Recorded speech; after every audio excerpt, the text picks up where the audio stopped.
কদম মোবারক চট্টগ্রামের সবচেয়ে প্রাচীনতম মসজিদ।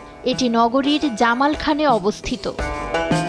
মোগল সম্রাট মোহাম্মদ শাহের শাসনামলে ফৌজদার মোহাম্মদ ইয়াসিন খান ১৭২৩ সালে মসজিদটি নির্মাণ করেন। মসজিদটিতে ২টি পদচিহ্ন বা কদম সম্বলিত পাথর সংরক্ষিত আছে। সে অনুসারে মসজিদটির নামকরণ করা হয় কদম মোবারক শাহী জামে মসজিদ। জনশ্রুতি আছে, একটি পাথরে হযরত মুহাম্মদ সাল্লাল্লাহু আলাইহি ওয়াসাল্লাম এবং অন্যটিতে আব্দুল কাদের জিলানীর পদচিহ্ন রয়েছে।